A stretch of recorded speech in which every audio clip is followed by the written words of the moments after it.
Beauté à la famille Kimuntu, bonjour à tous, bienvenue dans votre mission Connaissance cachée. Aujourd'hui, nous allons continuer le chapitre 2 du résumé du cours Kinkulu Kieto, toujours avec bonheur et Zola. Merci pour votre écoute. Il est crucial de comprendre que la chute du Muntu de Tanguy Nza 2 vers Toto, la Terre Nza 1, a été une série d'événements ayant abouti à la formation de notre système solaire. Tout a commencé dans le Nza 2 il y a environ 551 millions d'années lorsque les Bantu Allah ont initié des expériences scientifiques dangereuses, menaçant ainsi leurs frères et sœurs les Bantu Mu. Ces expériences qui utilisaient l'énergie du centre de Tanguy ont alerté les Bantu Mu du danger. Inquiets, ils ont contacté les Bundu Dianzi Tadianza Diazolé, conseil syrien du Nza 2, et les fameux Elohim du Nza 3 pour les informer. La tradition Congo enseigne que c'est donc sur la direction du Bundu Dianzi Tadianza que les Bantu Mu ont pu s'organiser pour créer les Bundu Diamu, conseil des Mu, et se sont installés sur une petite île déjà habitée qu'ils ont nommée Mu, continent Mu. Pendant 50 000 ans, les Bantu Mu ont collaboré avec les Bundu Dianzi Tadianza Diazolé pour soigner et purifier leur code génétique, influencé par les distorsions énergétiques. Dans cette période, les L du Nza 3 se sont croisés aux Bantu Mu, donnant naissance à une nouvelle lignée, les Bakongo. Sur les continents Mu, les Bantu Mu et les Bakongo ont vécu en paix tout en continuant leur travail spirituel et intergalactique. La tradition enseigne que ce sont les Bakongo qui ont créé les Ngunza des Mu, une lignée de prêtres égalitaires et matriarcaux transmettant la connaissance de l'unité du Metanza. Cependant, les Bantu Allah, génétiquement éloignés des Bantu Mu, ont développé une haine alimentée par leur soif de pouvoir, les poussant à manipuler la grille énergétique des Tanguy. Les Bantu Mu et les Bakongo ont tenté de les avertir du danger, mais en vain. Une guerre s'est alors déclenchée entre les Bantu Allah, soutenus par les Bundu Diantango, les initiés du Templier solaire, un ordre autrefois établi par les Bundu Dianzi Tadianza pour guider les Bantu Allah à se guérir. Les Bantu Mu étaient alliés aux Bundu Dianzi Tadianza et aux L.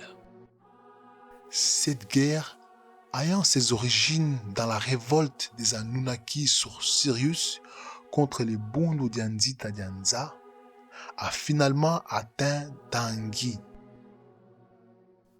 Malgré cela, certains Bantu Allah, conscients du danger, ont rejoint les Bantu Mu et les Bakongo sur Mu, où leur code génétique a été purifié. Après de nouveaux croisements, créant une nouvelle lignée, les Banganga Ur, prêtres des Ur. Les Banganga Ur, ayant acquis des connaissances des temples de Mu, maîtrisaient les portails interdimensionnels Singinidianza. Cependant, la violence technologique des Bantu Allah a forcé les Bantu Mu à se retirer sous-sol dans Tanguy. Les Bundu Dianzi Tadianza et les L ont alors averti les Banganga Ur de l'imminente explosion de la grille énergétique de Tanguy, causée par les manipulations des Bantu Allah.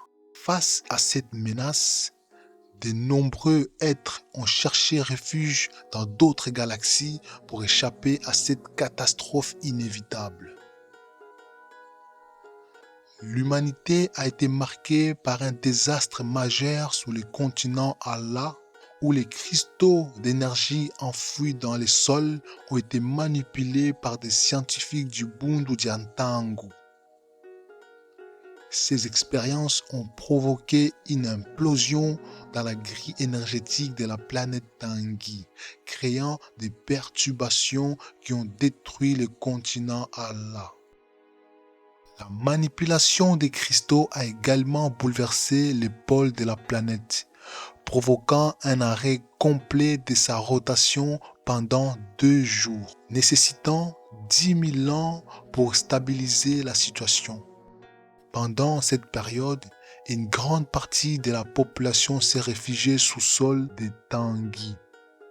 Aujourd'hui encore, des êtres vivent sous la surface des Tanguy dans des structures sophistiquées héritées de cette époque troublée. Après cette longue période de guérison, la vie a repris sur Tanguy.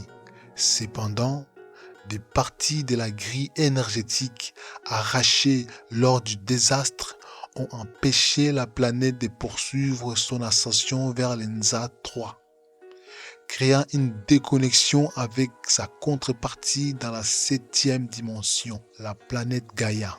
Tanguy est ainsi resté piégé dans une boucle temporelle dans l'Enza 2, condamnant ses consciences à revivre les mêmes événements de manière répétitive. Lors de l'explosion des cristaux sur le continent Allah, des portions de la grille énergétique des Tanguy se sont détachées et densifiées, attirées par la traction magnétique des forces interdimensionnelles. Ces fragments ont été désintégrés par le soleil des Tanguy, libérant leurs champs morphogénétiques qui ont été absorbés par un trou noir situé au cœur du soleil. Ces processus les a transportés dans une galaxie située dans une dimension inférieure, l'Enza 1. Dans l'Enza 1, ces champs morphogénétiques se sont réorganisés en 12 parties, formant un nouveau système solaire autour d'une étoile préexistante. Une de ces parties s'est fusionnée avec le soleil d'Enza 1, tandis que les autres ont donné naissance à de nouvelles planètes qui ont conservé les empreintes énergétiques de la planète d'origine, Tanguy. La tradition Congo enseigne que notre système solaire actuel est composé de ces 12 planètes, toutes issues d'Unza 2. La chute de Muntu est un événement souvent mentionné dans les écoles des mystères, y compris dans la tradition Congo.